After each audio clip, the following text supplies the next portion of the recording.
Hi everyone, मेरा नाम है सीत पाहुजा। आप जानते हैं कल नीट का फॉर्म रिलीज हुआ था एंड आपके पास 9 मार्च तक का विंडो है इस फॉर्म को फिल करने की।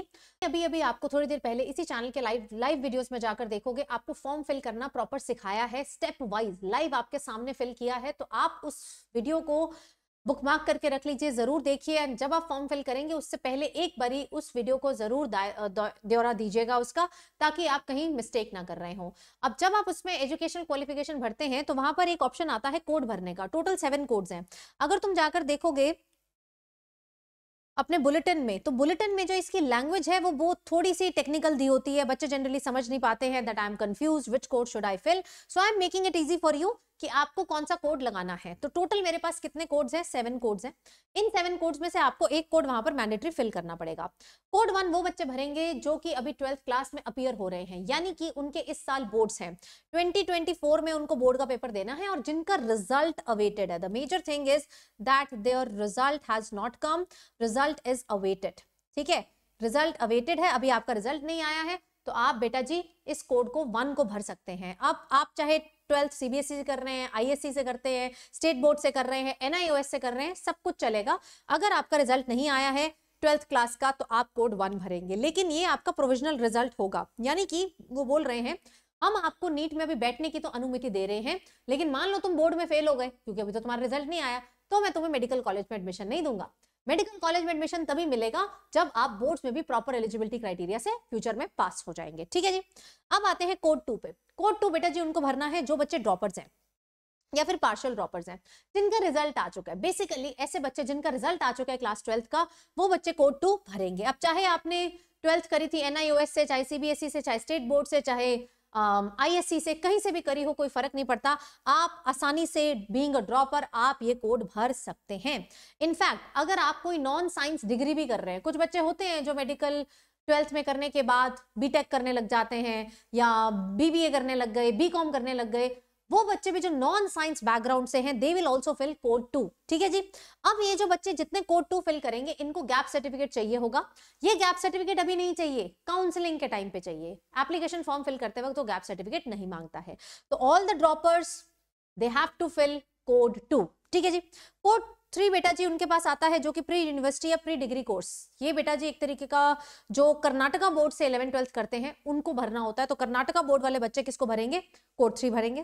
देन आते हैं कोड 4 पे। कोड 4 बेटा जी कौन भर सकता है? पहले जो प्री यूनिवर्सिटी, प्री मेडिकल या प्री प्रोफेशनल कोर्स, यानी कि अगर आप फॉरेन में कोई मेडिकल का कोर्स कर रहे हैं, वहां पर होता है बेटा जी ये कोर्स, तो वो लोग भरेंगे। या फिर आप 4 ईयर या 5 ईयर की कोई डिग्री कर रहे हैं साइंस में, जैसे कि BSc nursing, BAMS, BHMS, B pharma, ये डिग्रीज वाले जो बच्चे हैं वो भी क्या भरेंगे? कोड 4 भरेंगे। ठीक है जी। 4 to 5 ईयर की डिग्री वाले जो बच्चे हैं वो कोड 4 ही भरेंगे कि अगर मैं बीएमएस कर रहा हूं, बीएचएमएस कर रहा हूं, आप लोगों को भी गैप सर्टिफिकेट चलेगा, लगवाना है लेकिन काउंसलिंग के टाइम पे। देन आता है कोड 5। कोड 5 बेटा जी वो भरेंगे जो बच्चे बीएससी कर रहे हैं और बीएससी के फर्स्ट और सेकंड ईयर में। बीएससी फर्स्ट और सेकंड ईयर में, और आपकी बीएससी में आपके पास पीसीबी में से कम 2 सब्जेक्ट जरूर होंगे। कॉम्बिनेशन होगा botany zoology, botany chemistry, zoology chemistry या बॉटनी फिजिक्स, इस तरीके से 2 सब्जेक्ट का कॉम्बिनेशन प्लस इंग्लिश होना चाहिए। तो बीएससी करने वाले बच्चे बेटा जी कोड 5 भरेंगे। अब ये बीएससी बेटा आपके साइंस के सब्जेक्ट, मतलब ये 2 कॉम्बिनेशन होने चाहिए। मान लीजिए आपके बीएससी ऑनर्स में है, आपके पास ये कॉम्बिनेशन नहीं है, तो आप चुपचाप जाके कोड 2 भर दीजिए। कोड 2 सबसे सेफ कोड होता है if you are a dropper and even if you are pursuing some other degree. आप चाहे बीएससी साइंस में भी कर रहे हैं ना, बीएससी नर्सिंग भी कर रहे हैं, तो भी आप कोड 2 कर सकते हैं कि मैं डिक्लेयर ही नहीं करना चाहता हूं आई एम डूइंग नर्सिंग। ठीक है जी। कोड 2 सबसे सेफ कोड होता है अगर आप ड्रॉपर हैं या फिर कुछ और कर रहे हैं। देन कोड 6 बेटा जी वो भरेंगे जो कि बीएससी पास कर चुके हैं, 3rd ईयर पास कर चुके हैं। ठीक है, अगेन वही कॉम्बिनेशन, पीसीबी में से 2 सब्जेक्ट्स का आपके पास कॉम्बिनेशन होना चाहिए। कोड 7 बेटा जी किन बच्चों को भरना है? एनआरआई बच्चों को भरना है। तो ये सारे कोड्स हैं। ये कोड से रिलेटेड बेटा जी सबसे मोस्ट कॉमनली यूज कोड कौन सा है? कोड 2। कोड 2 क्योंकि ड्रॉपर, अगर आप कोई और डिग्री भी कर रहे हैं तो भी आप कोड 2 आसानी से यूज कर सकते हैं। और अगर आप 12th इस साल दे रहे हैं, अभी आपका रिजल्ट नहीं आया है, तो आप कौन सा कोड भरेंगे? कोड 1 फिल करेंगे। I hope I am clear.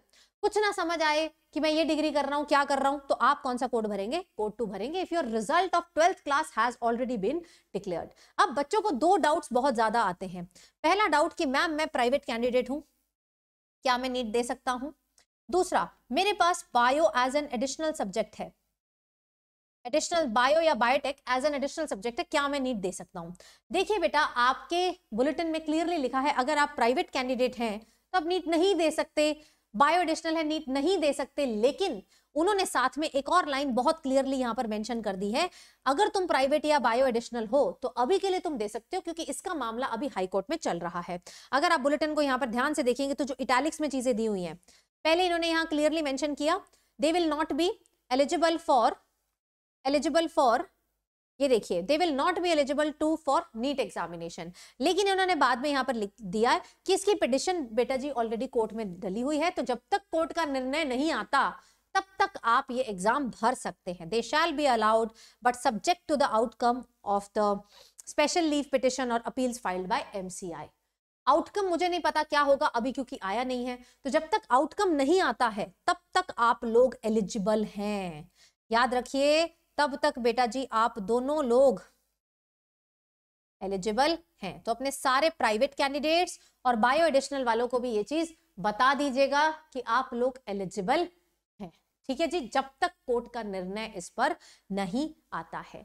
ये सारा डॉक्यूमेंट मैं आपके साथ शेयर कर दूंगी अपने टेलीग्राम सी पाहुजा बायोलॉजी ऑफिशियल, 2,77,000 समथिंग बच्चे, उसको ज्वाइन कर लेना। और जो मैंने वीडियो रिलीज किया था उसका मैं लिंक पिन करके जा रही हूँ नीचे, how to fill NEET application form और क्या क्या डॉक्यूमेंट्स चाहिए, सब कुछ मैंने उसमें बताया है। तीसरी चीज बेटा जी, मेरा फ्री ऑफ कॉस्ट कोर्स चल रहा है जिसका नाम है फास्ट ट्रैक कोर्स।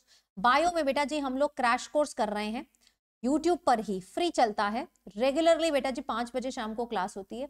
इस क्रैश कोर्स में आप पूरी अपनी तैयारी कर सकते हैं नीट की एनसीईआरटी बेस्ड। इसी क्रैश कोर्स को फॉलो करके बहुत सारे बच्चों ने लास्ट ईयर सिलेक्शन लिया था। कंप्लीट सिलेबस मैं इसमें करवाने वाली हूँ, जिसमें थ्योरी सेशंस होते हैं, प्रैक्टिस क्लास होती है एंड आपके वीकली टेस्ट्स होते हैं। तो इसको डेफिनेटली ज्वाइन करिए। इसका भी प्लेलिस्ट का जो लिंक है वो मैं नीचे डलवा दूंगी, या फिर आप गूगल पे डालिए सी पाहुजा लिंक ट्री, आपको पूरी प्लेलिस्ट मेरी मिल जाएगी, आप वहां से उसको फॉलो कर सकते हैं। तो अगर बेटा जी कोई भी डाउट है तो प्लीज मुझे बताइए कमेंट सेक्शन में, एंड सब बच्चे अपना कोड जरूर लिख के जाएं कमेंट में कि आप कौन सा कोड भरेंगे, सो दैट मुझे भी आइडिया हो कि सबसे ज्यादा जनता कौन सी है। एम आई राइट कि 02 वाले होंगे ज्यादा या फिर कौन से वाले ज्यादा हैं? ठीक है जी, thank you so much guys, take care and bye bye.